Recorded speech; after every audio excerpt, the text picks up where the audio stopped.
Здравствуйте, мистер Уотер. Огромное спасибо, что согласились со мной поговорить. Наш общий друг Рэнди согласился передать вам мое письмо.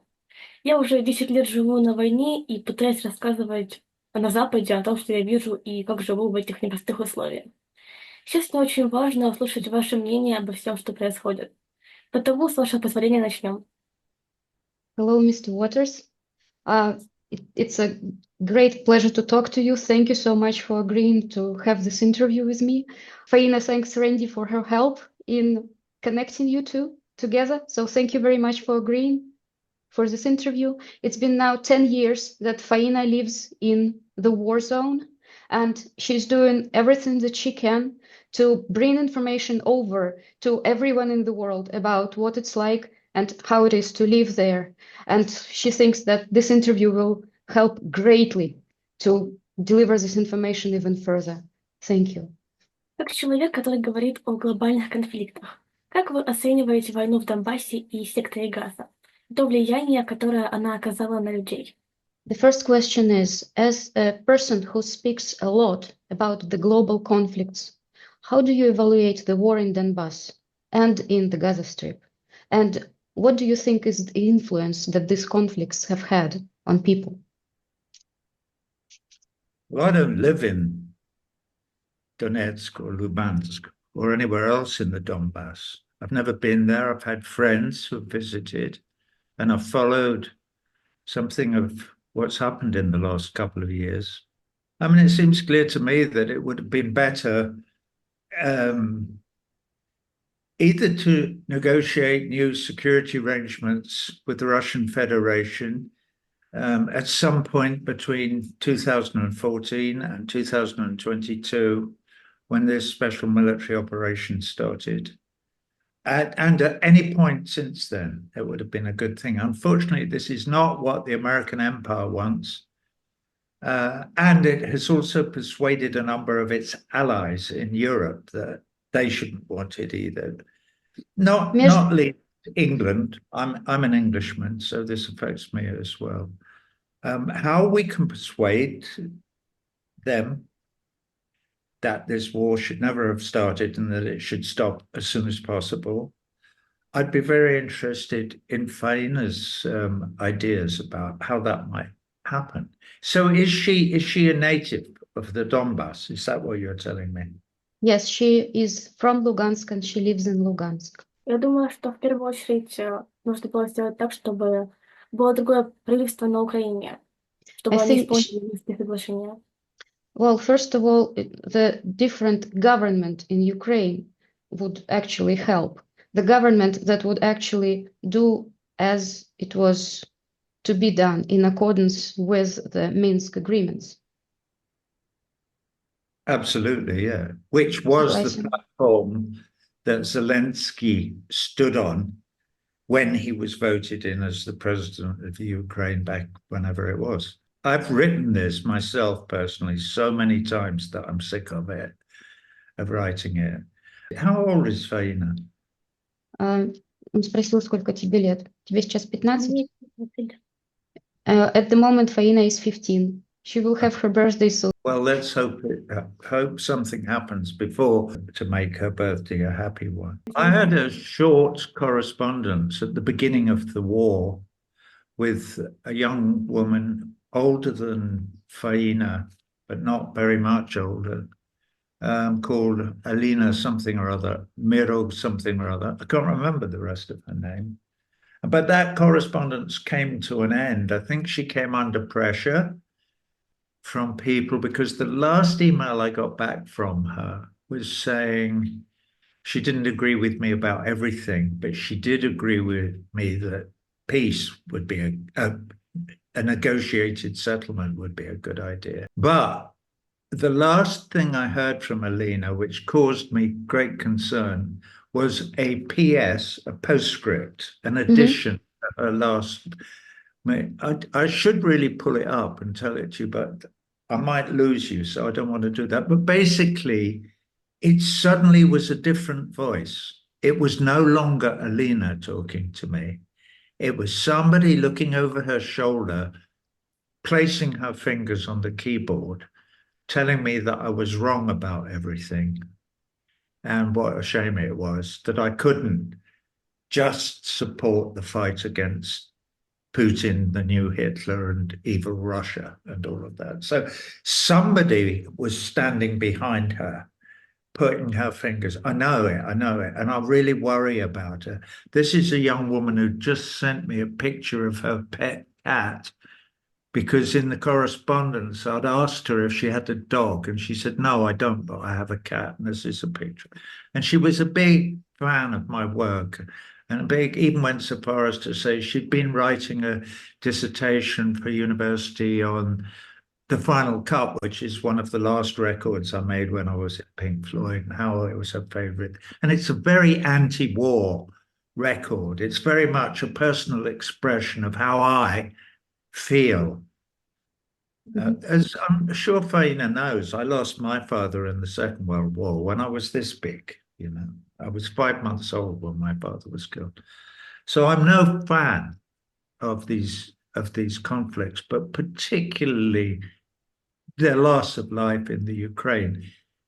Alongside Gaza, I nearly said is the most tragic. Obviously, it's no more tragic than murdering 1 million Iraqis or whatever, but everything that the American empire does in foreign countries, by and large, seeks only to feather the nests of American plutocrats, and it couldn't care less about the lives of people in foreign lands like Ukraine. And Ukraine is a foreign country. And make no mistake about it, I know Faina must know this. The people of Ukraine surely by now must know that the United States government couldn't care less about your lives. Считаете ли вы, что западные СМИ справедливо отражают ситуацию в Донбассе и в секторе Газа? Do you think the Western media are fair and just in their coverage of the situation in Donbass and in the Gaza Strip? No, of course not. Конечно, нет. The mainstream media in the West write whatever they're told to write. This is not providing anybody with news. This is writing the narrative that they want written. That is clear, Faina. We all know that. Okay. What I'd like to know for Faina and successive generations of Ukrainians, I don't care if they're from Luhansk or Donetsk or from Western Ukraine, but for the future, I'd like to know her opinion about, for instance, what can I do to help Faina get democracy back? As we know, Ukraine is not democratic, even faintly in any way. It's unbearably corrupt. And also, Zelensky has stamped down on all opposition parties, anything that even hints at being socialist, for instance, is stamped out. It's criminalized. So how can the people of Ukraine, there hasn't been any democracy since the coup, the illegal Western-inspired, US-backed and paid for Maidan coup in 2014. I'm sure she knows that. And I'm sure, do most people in Ukraine know that? It's very unclear to me who knows what and what the feeling is. I think I know what it is where she lives in the east of Ukraine. I have no idea what it is in the west. Do they really support Bandera and the memory of all of that? I'm sorry, it's a long question, but... No, it's just a very good question, and it's a very sad question. But let me translate it for Faina. Мне кажется, что правда поддерживают, потому что это же буквально пропаганда 10 лет. Люди просто уже не понимают, что происходит. Им промыли мозги.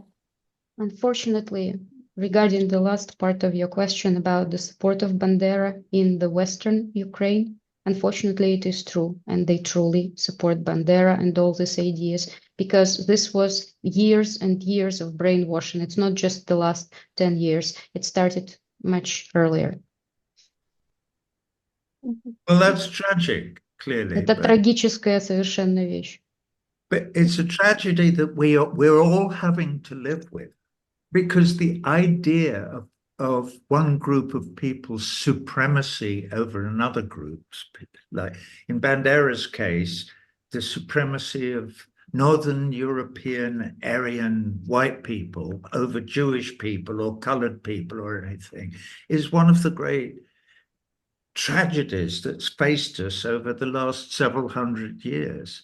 And it's what we all, Faina and me and you, have to join together to fight, is this idea that they may be so much better than we are, that it's okay to burn us to death in that union building in Odessa, like they did. When we speak of what can we do for Faina and other young people in order to encourage the rest of the world to support the idea that it is important that all people have equal human rights and that none of us are superior to anyone else on earth.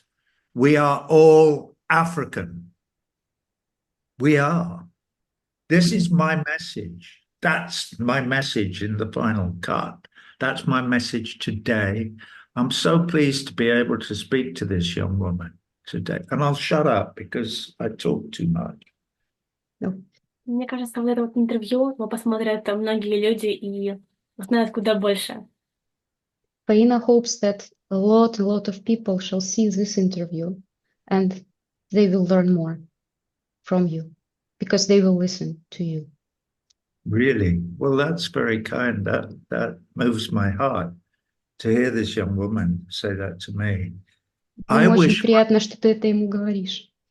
I wish that my voice was louder.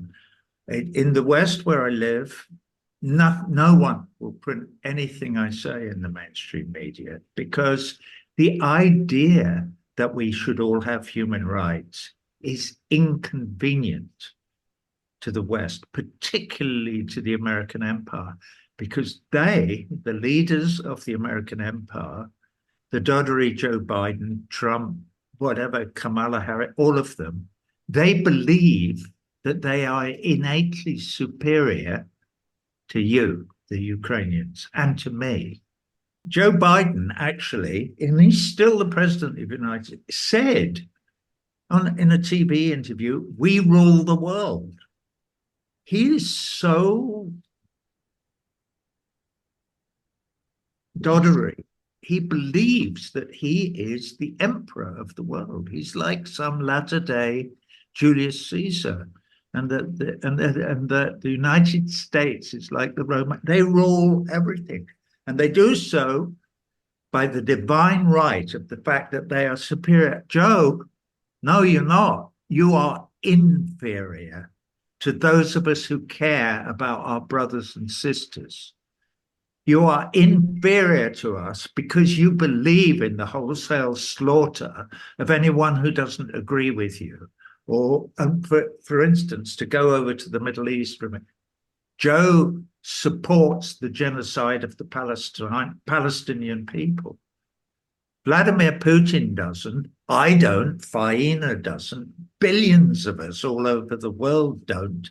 Why? Because we care about December the 10th, Paris, 1948, the signing of the Universal Declaration of Human Rights, 30 articles. If we enshrined them in power and gave a proper, real United Nations and the ICC and the ICJ the power to enforce them, that would be the end of all war everywhere forever. Faina and the people of Luhansk and Donetsk could live in peace forever, because the philosophies and policies of the Banderas and Joe Bidens of this world, and there's no difference between Bandera and Kamala Harris, their supremacists would be removed from our lives forever. And we could start to collaborate and cooperate with one another for the benefit of all the people of the world and for the benefit of this planet that we live on. Безусловно. Yes, that is so true. I'll tell her this, tell Faina this, okay? Every morning I wake up, when I stop weeping, I gather myself together and I think I have to do at least one thing every day. So today, my one thing, and I may do something else, I don't know, but is speaking to you two and speaking to Faina. And I thank her for her questions. And I thank her for giving me the opportunity to express my feelings and for the opportunity to find this platform. It doesn't matter how big or how small the platform is. There's no difference between you and the BBC or the New York Times. The platform is important because of universal human rights, which is all Faina and I care about. It covers everything that worries us. So I'm thanking her again for talking to me today. Where do we go from here? Хотели бы вы посетить Россию и Донбасс с концертами? Would you like to come to Russia and to Donbass in particular with your concerts? Well, I don't have a tour on the road at the moment. I was touring a show called This Is Not a Drill for 2 years. Sure, yeah, of course. You know, but well, there are no buts really. The Russians were inviting me to go and do gigs in St. Petersburg and Moscow. But for this summer, when I finished in December, people don't understand what it goes into putting on a rock and roll show like I do, and how much planning there is, and how many people there. You know, we're nearly 170 people on the road, and 30 tractor trailer trucks carrying all the equipment. It's a huge, huge thing. It's not like I go around with the balalaika and sing in, you know, bars.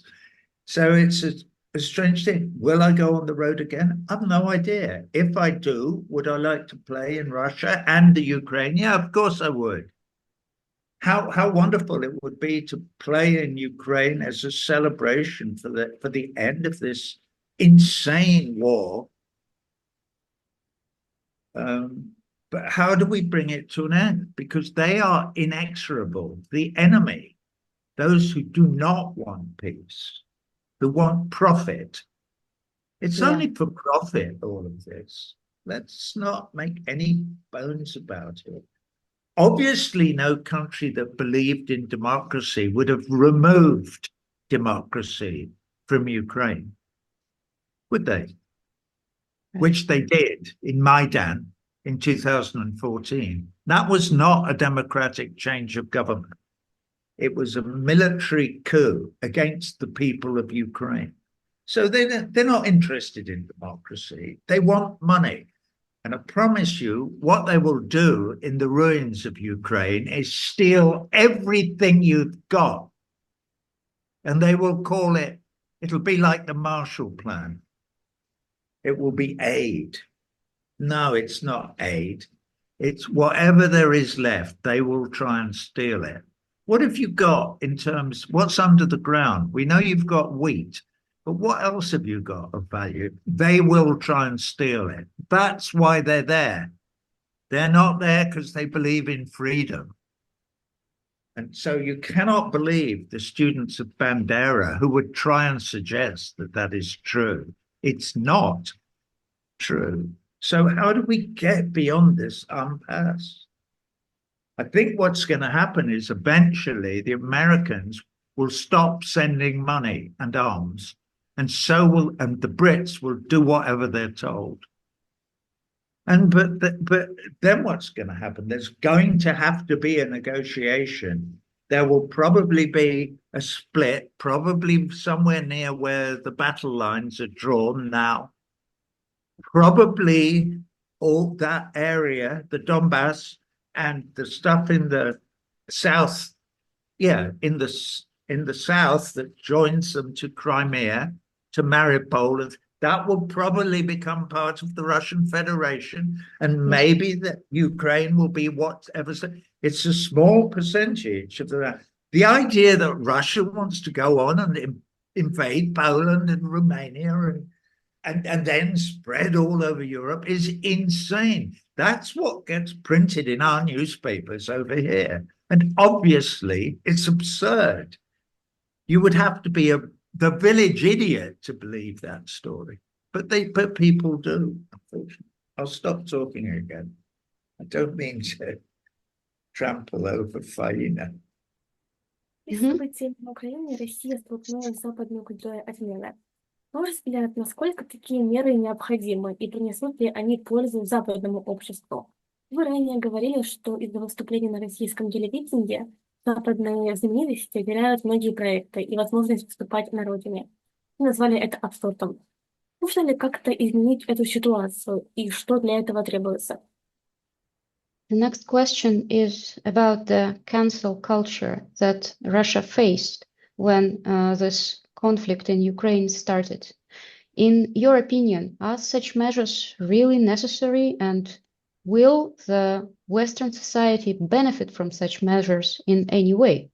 Earlier, you said that there are many Western artists who lose projects or lose possibility to perform in their home countries because they had appearances on the Russian television, and you called it an absurd situation.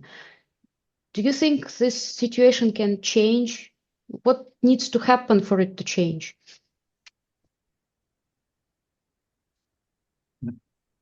Good question. Хороший вопрос, Фейн. Yeah. As often as I can, I say the following. All my brothers, not everyone, but I have brothers and sisters all over the world, billions of us, and we are engaged in an existential battle to save the soul of the human race. So it's a very big emotional, philosophical, and moral battle between good and evil, right and wrong. It's as simple as that. So my belief is just what I said. I believe in universal human rights. So I believe that I have a moral responsibility to help any brother or sister of mine anywhere in the world who is in need and who I can help in any way. I believe it's a moral responsibility. The American empire and the UK government and the French government and the German government and the whatever, Western government. I can't speak for the Russian government. I'll tell you why. I don't speak Russian. I don't understand. I do read translations of the major speeches. But to go back to what I'm saying. So I try to take part in that existential battle. All right. That is why I'm talking to Faina today. I try and do something every day, because if we lose that battle, if the fascists, if the United States government, if the enemy in that battle win, they will destroy this planet. They are destroying this planet. And every living thing that's on it, they are heading in that direction. So her question is extremely important.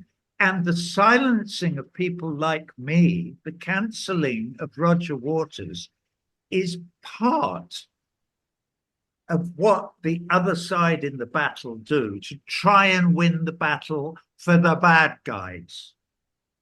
So they have to frame me and Faina and Vladimir Putin, right, and many, many, many others as the bad guys, because they understand that this battle is going on, and Hamas and the people of Palestine and all Muslims and Arabs.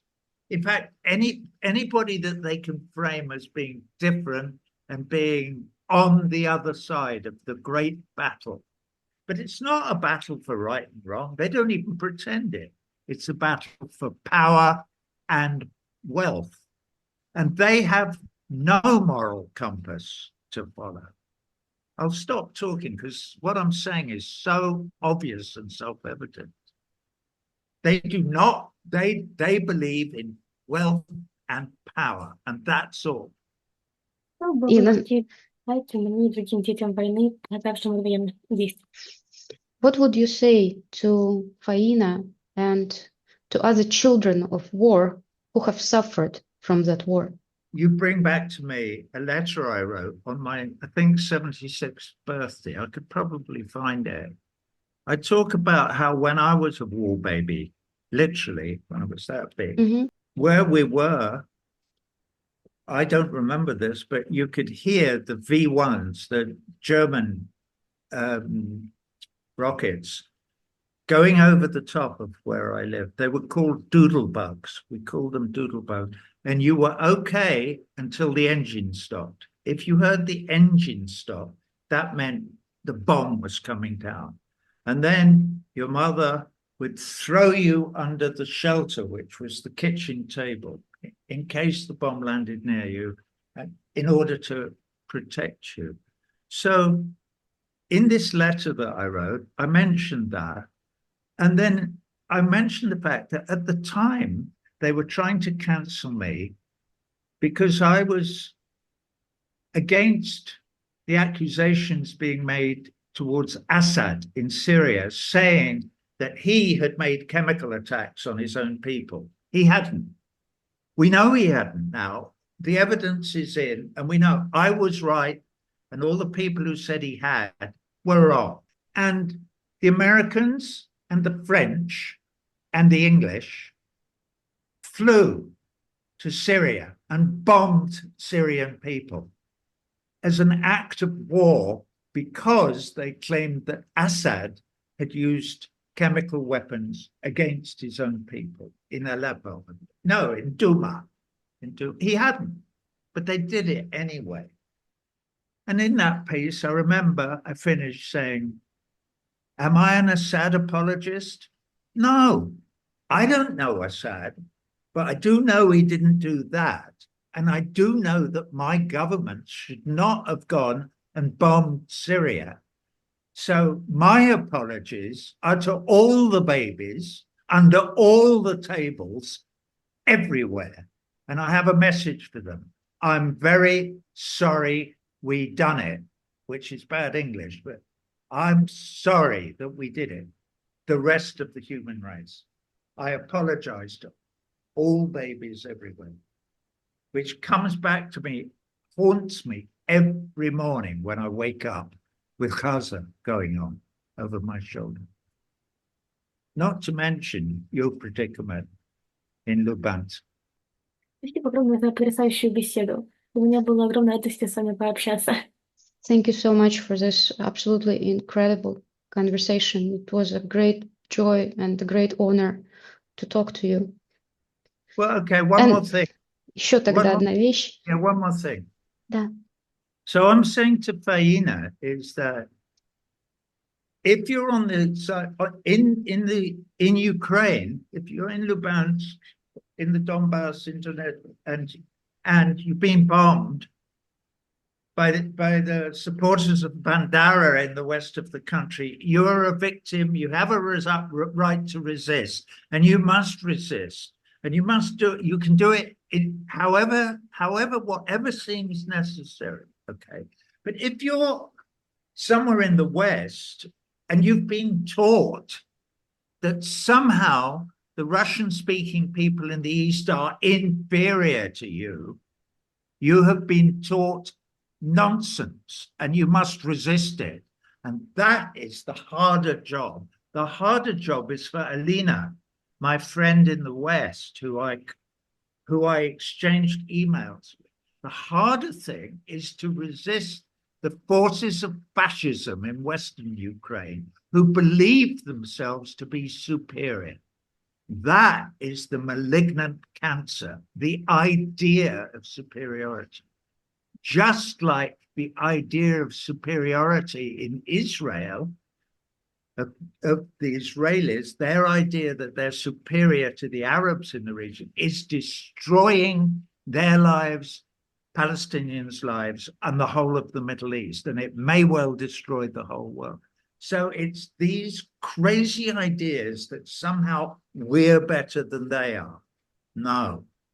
You're all my brothers and sisters, whether you're from Western Ukraine or Eastern Ukraine or from Russia or from France or Germany or England or it doesn't matter. We're all brothers and sisters. So that's what we have to cling on to. All right. So I'm not just speaking to Faina, I'm speaking to Alina as well. I hope Alina sees this. I really do. And I hope her cat's doing well. And I hope she isn't being bullied by some awful uncle who's a Nazi, who won't let her speak to me, which she could. She's got my email address. But I haven't heard a peep. I hope she's okay. Yeah, I'm to say that. Alina, I hope you're okay. Good. When was the last time you heard from her? A couple of years ago. Oh, Couple of years yeah, ago. a bit less than 2 years. September 22. This other young woman, her name is Alina Mirofenova, is her name. Алина This is what I Мирофанова, wrote. может быть, Митрофанова. This is what I wrote in August last year. Вот, A year что он ago. написал год назад, в августе 23-го года. I'll just read it. It's not Он very хотел long. бы прочитать это. Dear Alina, it's nearly a year since I heard from you. Are you okay? I think of you often. I'm still trying to encourage peace in Ukraine, but our American friends seem intent on fighting their proxy war to the last Ukrainian life. We must all keep working toward a ceasefire and the chance for a negotiated, mutually acceptable security compromise. There will be no victory for anyone. Victory was always a fantasy invented by the ideologues in Washington. You sent me a picture of your cat, Lucky, back in March 2022. Back then, you believed it was the Russians who refused to negotiate a settlement. But looking back, all the evidence points to the likelihood that it was the American neocons and their British poodle, Boris Johnson, who scuttled the Istanbul peace deal in April 22. Since then, your country has suffered nearly a year and a half of unnecessary slaughter of young Ukrainian men and young Russian men too. What a terrible waste of life. Anyway, I worry about you. If you're okay, please let me know. Love, your friend R. And I didn't hear back. That's a year ago. Мы будем верить, что она ответит. Let's hope that she will answer. Let's hope that she's okay. Yeah. Anyway, it was nice to speak to you today. Он тебе очень благодарен за этот разговор сегодня. Большое спасибо. Yes, and thank you. That's very mutual. Thank You're you. very welcome. Что, готовы? Записали? Отлично. Давай тоже так сделаем. Да, Thank давай you. тоже так сделаем. Ciao. Thank you for having me. Thank you so much. Thank you Okay. so much. I'm pressing the red button. Okay. Ciao.